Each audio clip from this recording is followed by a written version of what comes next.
Welcome students. स्वागत है आपका मेरे YouTube चैनल हिंदी में डीजी में। और आज बाल महाभारत की श्रृंखला में मैं कर्ण पाठ 8 लेकर आई हूँ। जैसा कि आप जानते ही हैं कि कुंती के ये पहले बेटे थे और कर्ण का जन्म हुआ तो उनको बहा दिया गया गंगा में और फिर इनको अधिरथ नाम के सारथी ने पाला। तो कर्ण का जीवन बहुत ही संघर्षमय रहा। आइए जानते हैं कर्ण के बारे में। पांडवों ने पहले कृपाचार्य और बाद में द्रोणाचार्य से अस्त्र शस्त्र की शिक्षा पाई। उनको जब विद्या में काफी निपुणता प्राप्त हो गई तो एक भारी समारोह किया गया जिसमें सबने अपने कौशल का प्रदर्शन किया। अब क्या हुआ था कि कौरव व पांडवों ने जब कृपाचार्य से सारे हथियार वगैरह चलाने की शिक्षा ले ली तो पहले एक परंपरा थी कि जब राजकुमार सब सीख जाते थे तो प्रजा के सामने कुछ भी समारोह के रूप में सबको इकट्ठा किया जाता था और सारी प्रजा देखती थी कि हमारे राजकुमार कितने काबिल हैं। तो ऐसा ही कुछ समारोह का प्रदर्शन किया गया। सारे नगरवासी इस समारोह को देखने आए थे। तरह तरह के खेल हुए और हर एक राजकुमार यही चाहता था कि वही सबसे बढ़कर निकले। आपस में प्रतिस्पर्धा बड़े जोर शोर की थी। बहुत प्रतियोगिता हो रही थी, परंतु तीर चलाने में पांडुपुत्र अर्जुन का कोई सानी ना था। मतलब उनकी बराबरी का कोई भी नहीं था। अर्जुन ने धनुष विद्या में कमाल कर दिखाया। उसकी अद्भुत चतुरता को देखकर सभी दर्शक और राजवंश के सभी उपस्थित लोग दंग रह गए। जो भी वहां पर जुड़े थे उस समय दर्शक सारे के सारे हैरान थे। यह देखकर दुर्योधन का मन ईर्ष्या से जलने लगा। दुर्योधन बहुत परेशान हो रहा था। अभी खेल हो ही रहा था कि इतने में रंगभूमि के द्वार पर खम ठोकते हुए एक रोबीला और तेजस्वी युवक मस्तानी चाल से आकर अर्जुन के सामने खड़ा हो गया। अचानक एक युवक आया जो बहुत तेजस्वी था, बहुत रोबीला था और एकदम अर्जुन के सामने आके खड़ा हो गया। यह युवक और कोई नहीं, अधिरथ द्वारा पोषित यानी पाला हुआ कुंती पुत्र कर्ण ही था। लेकिन उसके कुंती पुत्र होने की बात किसी को नहीं मालूम थी। रंगभूमि में आते ही उसने अर्जुन को ललकारा। उसने कहा, अर्जुन, जो भी करतब तुमने यहां दिखाए हैं उनसे बढ़कर कौशल मैं दिखा सकता हूं। क्या तुम इसके लिए तैयार हो? इस चुनौती को सुनकर दर्शक मंडली में बड़ी खलबली मच गई। उन्होंने सोचा, ये कहां से युवक आ गया? ये सारे राजकुमार जो हैं इतने ज्यादा सीखे हुए हैं, सारा अस्त्र शस्त्र का दिखा रहे हैं, अचानक ये जो युवक अर्जुन के सामने खड़ा हो गया। पर ईर्ष्या की आग से जलने वाले दुर्योधन को बड़ी राहत मिली। दुर्योधन बहुत खुश हुआ। वह बड़ा ही प्रसन्न हुआ। उसने तपाक से कर्ण का स्वागत किया और उसे छाती से लगाकर बोला, कहो कर्ण, कैसे आए?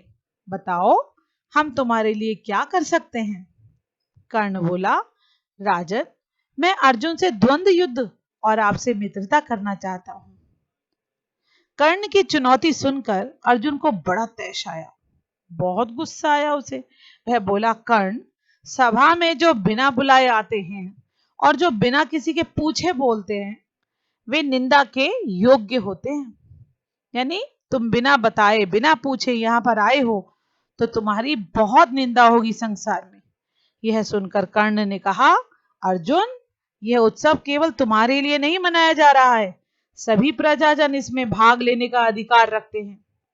व्यर्थ डींगे मारने से फायदा क्या? चलो तीरों से बात कर ले। जब कर्ण ने अर्जुन को यूं चुनौती दी तो दर्शकों ने ताली बजाई। उनके दो दल बन गए।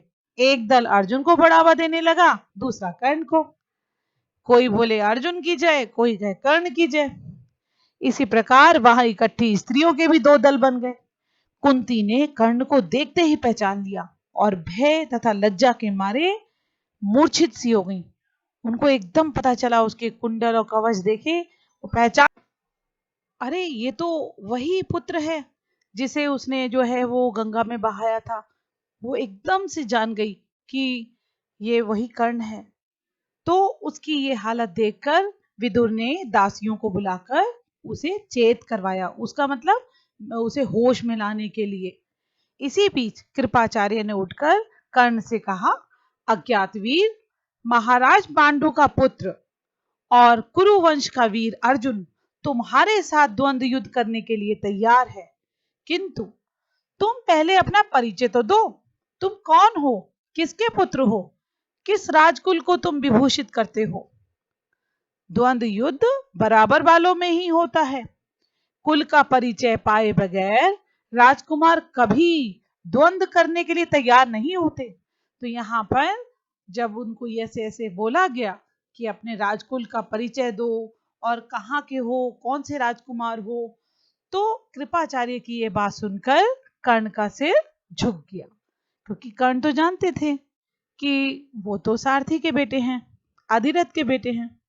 कर्ण को इस तरह देखकर दुर्योधन उठ खड़ा हुआ और बोला, अगर बराबरी की बात है तो मैं आज ही कर्ण को अंग देश का राजा बनाता हूं।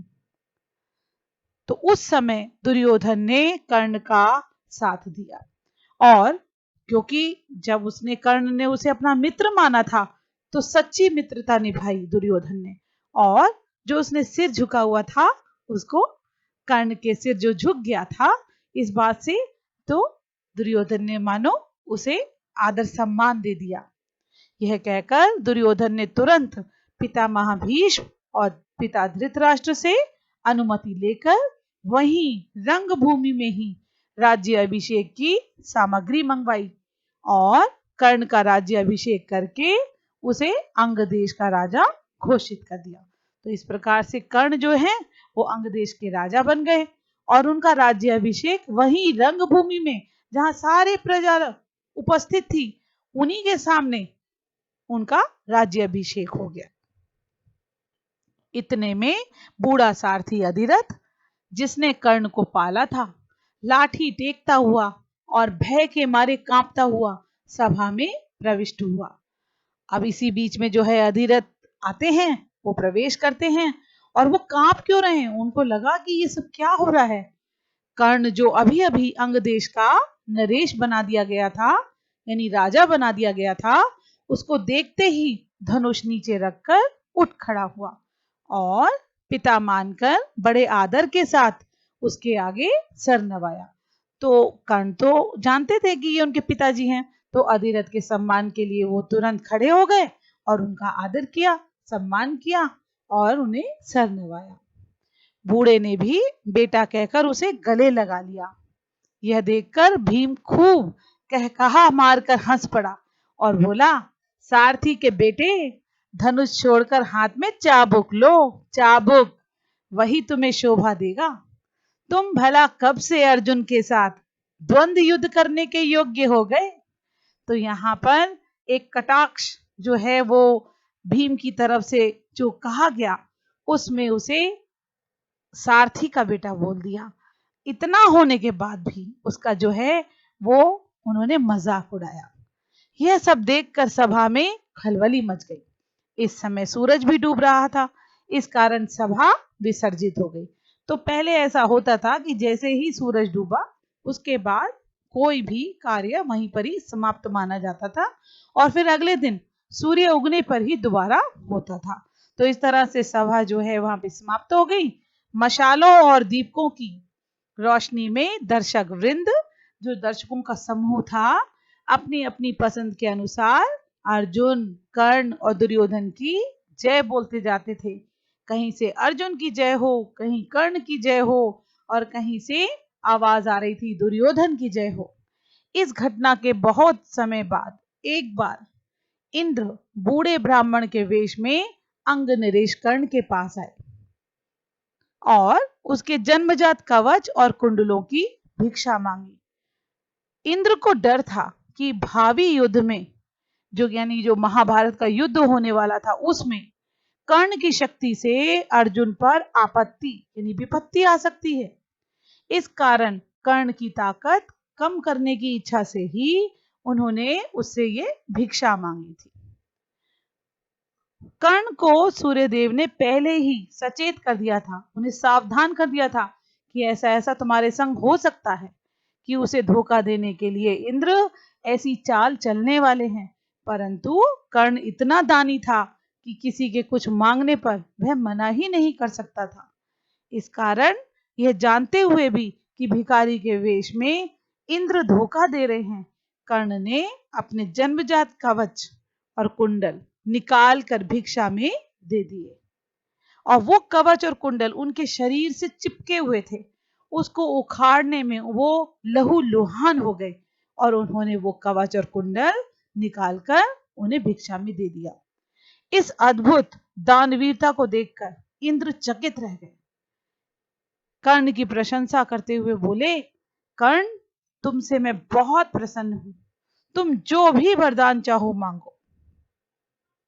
कर्ण ने देवराज से कहा, आप प्रसन्न हैं तो शत्रुओं का संहार करने वाला अपना शक्ति नामक शस्त्र मुझे प्रदान करें। उन्होंने उनका शक्ति नामक एक शस्त्र है, हथियार उनसे मांगा। बड़ी प्रसन्नता के साथ वह शस्त्र कर्ण को देते हुए देवराज ने कहा, युद्ध में तुम जिस किसी को लक्ष्य करके इसका प्रयोग करोगी वह अवश्य मारा जाएगा, परंतु एक ही बार तुम इसका प्रयोग कर सकोगे। तुम्हारे शत्रु को मारने के बाद यह मेरे पास वापस आ जाएगा। इतना कहकर इंद्र चले गए। एक बार कर्ण को परशुराम जी से ब्रह्मास्त्र सीखने की इच्छा हुई। इसलिए वह ब्राह्मण के वेश में परशुराम जी के पास गया और प्रार्थना की कि उसे शिष्य स्वीकार करने की कृपा करें। परशुराम जी ने उसे ब्राह्मण समझकर शिष्य बना लिया।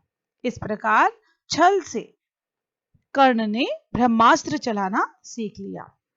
यानी कि जाने अनजाने उसने जो है वो एक बात का तो धोखा दिया कि वो ब्राह्मण है और उसने इस तरह से ब्रह्मास्त्र चलाना सीख लिया। एक दिन परशुराम कर्ण की जांघ पर सिर रखकर सो रहे थे। इतने में एक काला भौरा कर्ण की जांघ के नीचे घुस गया और काटने लगा। कीड़े के काटने से कर्ण को बहुत पीड़ा हुई और जांघ से लहू की धारा बहने लगी। एकदम खून निकलने लगा। उसकी जांघ जो है वो घायल हो गई।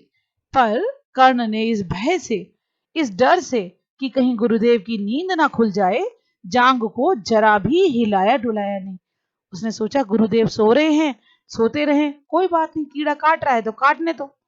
जब खून से परशुराम की देह भीगने लगी, यानी परशुराम जी का शरीर ही उस खून से भीगने लगा, तो उनकी नींद खुली। उन्होंने देखा कि कर्ण की जांघ से खून बह रहा है। यह देखकर परशुराम बोले, बेटा सच बताओ तुम कौन हो? तब कर्ण असली बात ना छिपा सका। उसने स्वीकार कर लिया कि वह ब्राह्मण नहीं बल्कि सूत पुत्र है, वो एक सारथी का बेटा है। यह जानकर परशुराम को बड़ा क्रोध आया। अतः उन्होंने उसी घड़ी कर्ण को शाप देते हुए कहा, चूंकि तुमने अपने गुरु को ही धोखा दिया है, इसलिए जो विद्या तुमने मुझसे सीखी है वह अंत समय में तुम्हारे किसी काम ना आएगी। ऐन वक्त पर तुम उसे भूल जाओगे और रण क्षेत्र में तुम्हारे रथ का पहिया पृथ्वी में धंस जाएगा। अब उसे ऐसा ऐसा श्राप दे दिया कि जो भी कुछ उसने विद्या सीखी है वो तभी भूलेगा जब उसे उस चीज की सबसे ज्यादा जरूरत होगी। और ऐसा उसके संग महाभारत के युद्ध के दौरान हुआ। और सोने में सुहागा कि रण क्षेत्र में तुम्हारे रथ का पहिया भी पृथ्वी में धंस जाएगा। तो इस तरीके से कर्ण ने जो भी कुछ सीखा सारा का सारा बेकार गया। परशुराम जी का ये शाप झूठा ना हुआ। जीवन भर कर्ण को उसकी सिखाई हुई ब्रह्मास्त्र विद्या याद रही। पर कुरुक्षेत्र के मैदान में अर्जुन से युद्ध करते समय कर्ण को वह याद ना रही। दुर्योधन के घनिष्ठ मित्र, पक्के मित्र थे ये। कर्ण ने अंत समय तक कौरवों का साथ ना छोड़ा। कुरुक्षेत्र के युद्ध में भीष्म तथा आचार्य द्रोण के आहत हो जाने के बाद, यानी घायल हो जाने के बाद, दुर्योधन ने कर्ण को ही कौरव सेना का सेनापति बनाया था। कर्ण ने 2 दिन तक अद्भुत कुशलता के साथ युद्ध का संचालन किया। आखिर जब शापवश उसके रथ का पहिया जमीन में धंस गया, यानी जो शाप उसे मिला हुआ था उसके कारण उसका रथ जो है उसका पहिया जमीन में धंस गया और वह धनुष बाण रखकर जमीन में धंसा हुआ पहिया निकालने का प्रयत्न करने लगा, कोशिश करने लगा। तभी अर्जुन ने उस महारथी पर प्रहार किया। माता कुंती ने जब ये सुना तो उसके दुख का पार न रहा। तो इस प्रकार कर्ण के जीवन का अंत हुआ और उस समय कुंती जो है वो दुख से डूब गई, क्योंकि कहीं भी हो उसे अपने पुत्र का कहीं ना कहीं मोह तो था। वो चाहती तो थी कि कर्ण से वो जो है वो मिलकर पांडवों के साथ इकट्ठे रह पाए, लेकिन बेबस थी। तो इसी के साथ कर्ण जो है पाठ इसका मैंने जो भी आपको जो व्याख्या की उसके बारे में बताया है ना, यहाँ पर मैं विराम लेती हूँ।